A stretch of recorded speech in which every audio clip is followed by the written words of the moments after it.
Hey loves, welcome back to the channel. If this is your first time here, hi, my name is Abigail. So in today's video, I'm going to be sharing some things you need to know or do before you install knotless braid or braids in general as a protective style. You know, a lot of people consider knotless braids or braids to be a protective style, but the truth is that if certain things are not done right before the installation of this hairstyle, it might actually end up being a destructive hairstyle instead of a protective hairstyle. So if you don't want that to happen, there are certain things you need to do before you think of going ahead to install braids as a protective style. So these are the things I'm going to be sharing in this video. So you want to stick around and watch this video to the very end so you can get all the tea on what you need to do before installing knotless braids or braids as a protective style. Okay, so without further ado, let's get right into the video. The things I'm going to be sharing in this video are just four things you need to do before you install these braids as a protective style, which I did before the installation of my own knotless braid. Okay, so yeah, the first one is make sure you wash and clean your hair and scalp before installing this protective style. If your hair is dirty, you want to make sure you use a very good clarifying shampoo to clean your hair. Don't make use of a moisturizing shampoo. Make use of a clarifying shampoo. You know, a lot of people, when they want to install knotless braid as a protective style, they have the intention of carrying this style for a very long time, such as 3 weeks, 4 weeks, maximum 2 months before they actually take down that hairstyle. So you as an individual know how long you want to keep your knotless braid for. But before you go ahead to install this hair, make sure that you clean your hair and scalp with a very good clarifying shampoo. What clarifying shampoo does is to basically strip off every moisture, dirt, oil or sebum that is on your hair. And this clarifying shampoo, if you make use of this clarifying shampoo to wash your hair, it's going to leave your hair dry. Your hair is going to be dry. So once you're done washing your hair with a good clarifying shampoo, you don't want to go ahead to install the knotless braid like that or the braids like that, because if you're using a clarifying shampoo to clean your hair and it leaves your hair dry and you go ahead to install that protective style on a dry hair, what happens to your hair when you're not taking down that hairstyle? You're going to experience a lot of breakage, because remember, your hair is dry, and if the person that's actually installing this hair starts to comb your hair while installing, means that your hair would be breaking. And when you now take down that hairstyle, you're going to experience a lot of breakage and shedding, which you don't want that to happen.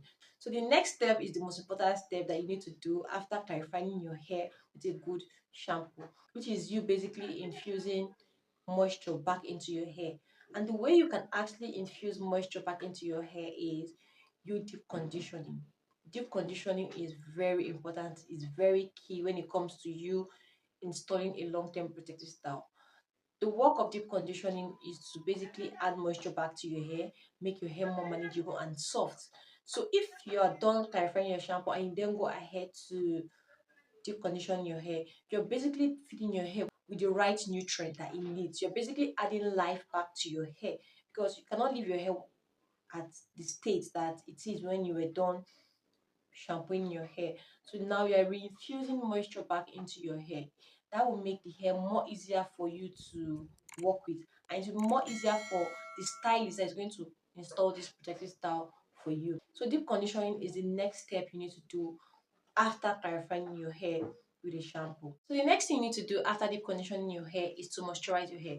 Yes, you need to moisturize your hair and make sure that your hair is properly moisturized after deep conditioning your hair.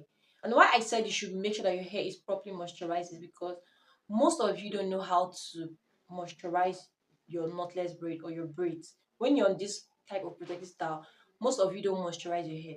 Once you're done installing the hair, that is how you're going to carry that hair till you take down that hair.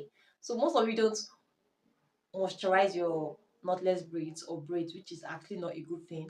And to avoid any sort of breakage, if you know you're someone that don't know how to moisturize your hair when it's on braids, or you don't like to, or you don't want to moisturize your hair when it's on braid, what you need to do is to make sure that before installing this hairstyle, your hair is well moisturized. Because basically, you installing extension on your hair, this extension itself is going to sap out the moisture that you have on your hair. So you need to make sure that your hair is properly moisturized. And this involves you making use of a good leave-in conditioner. Your leave-in conditioner must be very, very good. You want to make use of a good leave-in conditioner that is going to infuse moisture into your hair. Don't make use of one random leave-in conditioner that you don't even know the beginning or the end of that leave-in conditioner. Make sure you're making use of a good leave-in conditioner from a very good brand that is going to properly infuse moisture back into your hair. And after using this good leave-in conditioner to infuse moisture into your hair, you don't want to leave your hair like that. Make sure you seal in that moisture. If you are applying leave-in conditioner to your hair without you sealing in that moisture, then you've done nothing. You've actually done nothing. Using a leave-in conditioner, make sure that you're sealing in that leave-in conditioner with a very good sealant, and you can actually make use of hair butter or hair oil. So these steps are very important and very, very key and crucial before installing a long-term protective style. So if you know that you would not moisturize your hair after you install your braids, make sure that your hair is properly moisturized. Get a good leave-in conditioner to moisturize your hair, and make sure you seal in that moisture with a good sealant. These steps are very, very important. The last tip which you need to do, which is very crucial, is for you to stretch your hair before going to install this protective style.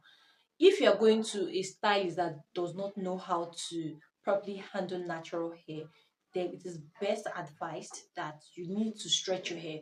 So if you are done with your wash day, what you need to do is put your hair in cornrows, like jumbo cornrows, tight jumbo cornrows, or you put your hair in single braids or twists.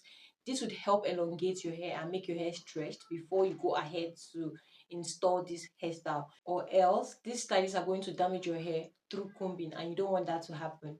And since you have the intention of installing these long-term protective style braids, what you need to have in mind is that you don't have to make your knotless braids or braids to be extremely long. Don't make extensions that it will be so lengthy that it's getting to your knee.